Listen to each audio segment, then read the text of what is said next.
একাদশ বর্ষ বয়ঃক্রমের মধ্যে অনুপমা নভেল পড়িয়া পড়িয়া মাথাটা একেবারে বিগড়াইয়া ফেলিয়াছে।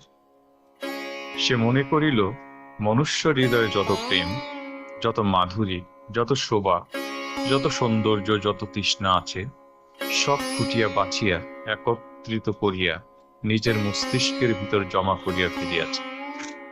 মনুষ্য স্বভাব, মনুষ্য চরিত্র তাহার নখদর্পণ হইয়াছে। জগতের শিখিবার পদার্থ আর তাহার কিছুই নাই। সব জানিয়া ফেলিয়াছে, সব শিখিয়া ফেলিয়াছে। সতীত্বের জ্যোতি সে যেমন দেখিতে পায়, প্রণয়ের মহিমা সে যেমন বুঝিতে পারে, জগতে আর যে কেহ তেমন সমজদার আছে, অনুপমা তাহা কিছুতেই বিশ্বাস করিতে পারে না। অনুভাবিল সে একটি মাধবীলতা, সম্প্রতি মঞ্জুরিয়া উঠিতেছে। এ অবস্থায় আশু সহকার শাখা বেষ্টিতা না হইলে ফোট ফোট কুড়িগুলি কিছুতেই পূর্ণ বিকশিত হইতে পারিবে না।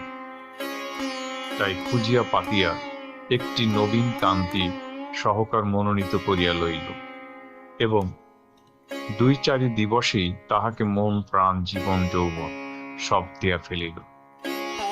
মনে মনে মন দিবার বা নিবাস সকলেরই সমান অধিকার, কিন্তু জড়াইয়া ধরিবার পূর্বে সহকার তার মতামতেরও ঈশ্বর প্রয়োজন হয়।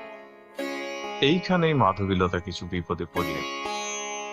নবীন নীরব কান্তকে সে কেমন করিয়া জানাইবে যে সে তাহার মাধবীলতা? স্ফুটনোন্মুখ হইয়া দাঁড়াইয়া আছে। তাহাকে আশ্রয় না দিলে এখনই কুড়িয়ে ফুল লইয়া মাটিতে লুটাইতে লুটাইতে প্রাণ ত্যাগ করিবে। কিন্তু সহকার এ তো জানিতে পারিল না। না জানুক, অনুপমার প্রেম উত্তরোত্তর বৃদ্ধি পাইতে লাগিল। অমৃতে গরল, সুখে দুঃখ, প্রণয়ে বিচ্ছেদ চিরপ্রসিদ্ধ। 2-4 দিবসে অনুপমা বিরহ ব্যথায় জর্জরিত তনু হইয়া মনে মনে বলিল, স্বামীন, তুমি আমাকে লও বা না লও, ফিরিয়া চাহো বা না চাহো, আমি তোমার চিরদাসী। প্রাণ যায় তাহাও স্বীকার, কিন্তু তোমাকে কিছুতেই ছাড়িব। এ জন্মে না পাই, আর জন্মে নিশ্চয়ই পাইব। তখন দেখিবে সতীসাধ্যের ক্ষুদ্র বাহুতে কত বল। অনুপমা বড়লোকের মেয়ে।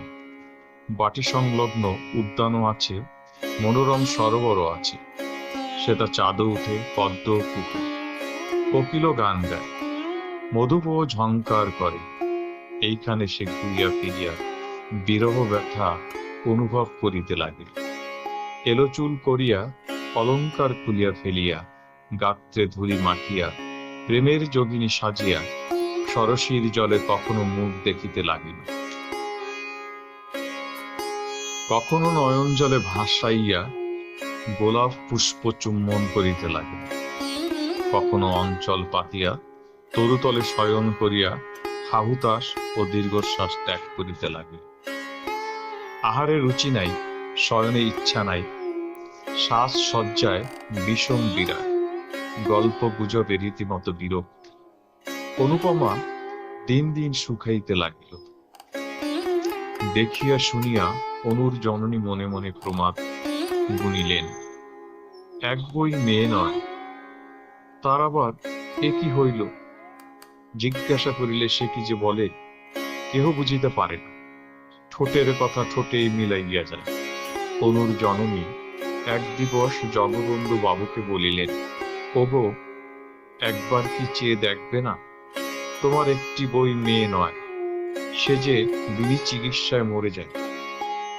জগবন্ধু বাবু বিস্মিত হইয়া বলিলেন, কি হলো ওর? তা জানিনি।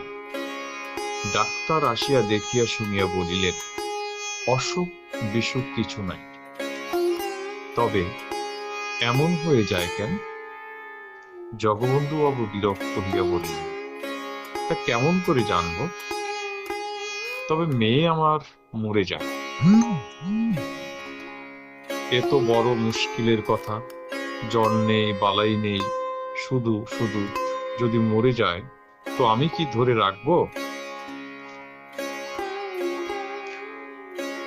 গৃহিণী শুষ্ক মুখে বরবধূ মাতার নিকট ফিরে আসিয়া বলিলেন, বৌমা, অনু আমার এমন করে বেড়ায় কেন?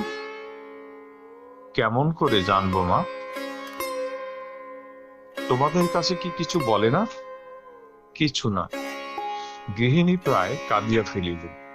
তবে কি হবে? না খেয়ে না শুয়ে এমন করে সমস্ত দিন বাগানে ঘুরে বেড়ালে কদিন আর বাঁচবে? তোরা বাচ্চা যা হোক একটা বিহিত করিবে, না হলে বাগানের পুকুরে একদিন ডুবে মরব। বড় বউ কিছুক্ষণ ভাবিয়া চিন্তিয়া বলিল, দেখে শুনে একটা বিয়ে দাও। সংসারের ভার পড়লে আপনি সব সেরে যাবে।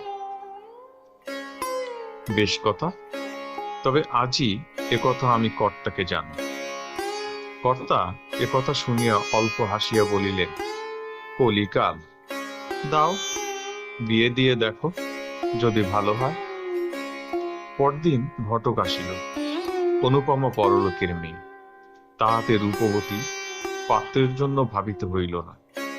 এক সপ্তাহের মধ্যেই ঘটক ঠাকুর পাত্র স্থির করিয়া জগবন্ধু বাবুকে সংবাদ দিলেন। কর্তা একথা গৃহিণীকে জানাইলেন। গৃহিণী বড় বউকে জানাইলেন। ক্রমে অনুপমাও শুনিল।